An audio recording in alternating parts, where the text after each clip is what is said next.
આંબળાના અગણિત વિશે જાણતા ન હો તો એક જ વાક્યમાં કહી શકાય કે આંબળાને આયુર્વેદમાં અમૃત ફળ કહેવાય છે.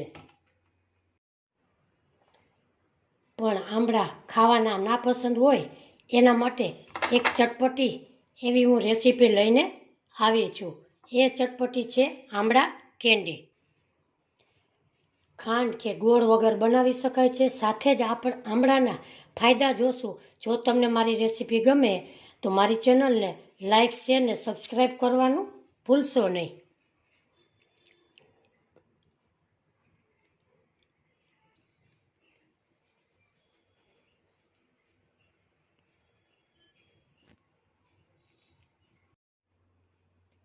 અહીંયા આપણે 300 ગ્રામ જેટલા આંબળા લીધા છે. આંબળાને એકદમ સરસ સાફ કરી લીધા છે. હવે આપણે આંબળાને બાફીશું.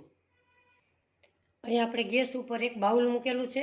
એની માથે આપણે ચાયણી મૂકીશું. એની માથે આપણે આંબળાને ગોઠવી દઈશું.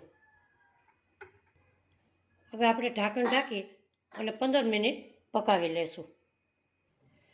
હવે આપણે 15 મિનિટ જેવું થઈ ગયું છે. આપણે જોઈ લઈએ આપણા આંબળા એકદમ સરસ બફાઈ ગયા છે. ગેસની ફ્લેમ બંધ કરીશું. એકદમ સરસ આપણા આંબળા બફાઈ ગયા છે.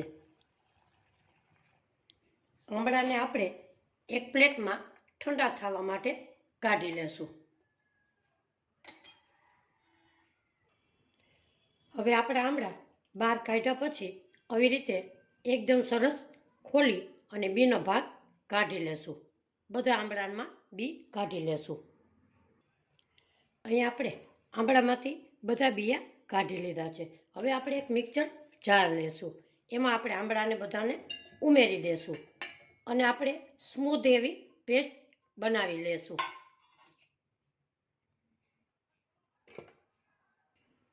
આપણે અહીંયા સ્મૂધ પેસ્ટ એકદમ સરસ બની ગઈ છે. હવે આપણે ગેસ તરફ જઈએ.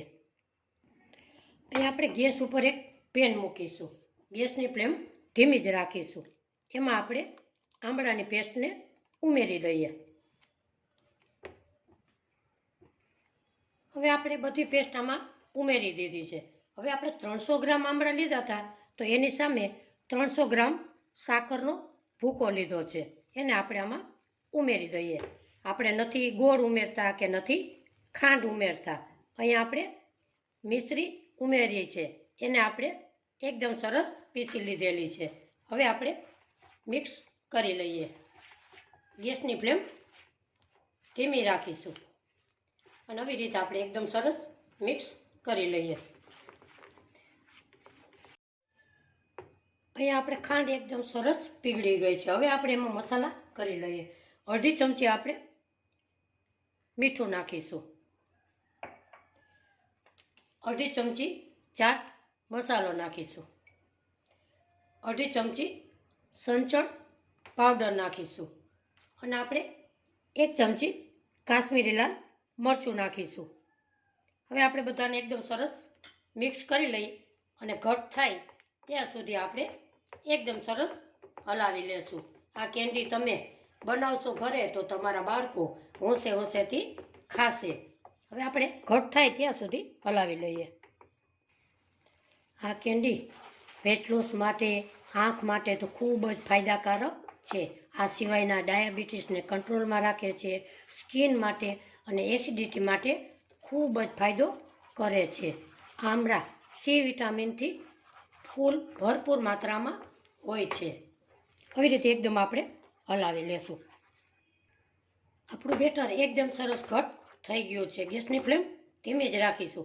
હવે આપણે એક બાઉલ લેશું. 1 ચમચી કોર્નફ્લોર નાખીશું. એમાં આપણે 2 ચમચી પાણી ઉમેરીશું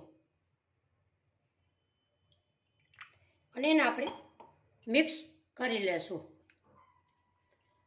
હવે આપણે આંબળાના બેટરમાં કોર્નફ્લોરને આપણે ઉમેરી દઈશું.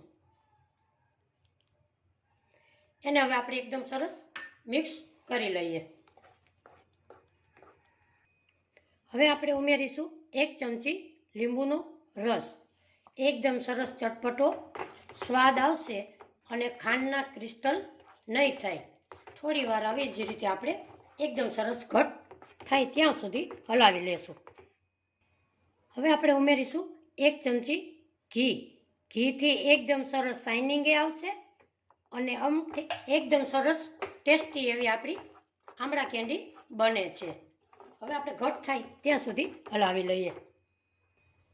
આપણું મિશ્રણ એકદમ સરસ ઘાટું થઈ ગયું છે. હવે આપણે ગેસની ફ્લેમ બંધ કરીશું અને આપણે એક પ્લેટમાં કાઢી લેશું. અહીંયા એક આપણે પ્લેટ લીધી છે, એમાં આપણે ઘી લગાડેલું છે. એમાં આપણે બેટરને નાખી દેશું. આવી રીતે બધું બેટર આપણે નાખી દેશું. આવી રીતે એકદમ સરસ આપણે પાથરી દેશું. એટલે થોડુંક એવું આપણે ઠંડુ થવા દેશું. આવી રીતે આખી પ્લેટમાં આપણે પાથરી દઈએ. આપણી આમળા કેન્ડીનું મિશ્રણ એકદમ સરસ ઠંડુ થઈ ગયું છે. હવે આપણે થોડોક એવો ઘીવાળો હાથ કરીશું અને આપણે એકદમ સરસ ગોળ ગોળ લાડુડી વાળી લેશું. આવી રીતે એકદમ સરસ બધાની એકદમ સરસ લાડુ વાળી લઈએ. હવે આપણે બધા લાડુ એકદમ સરસ વળી ગયા છે.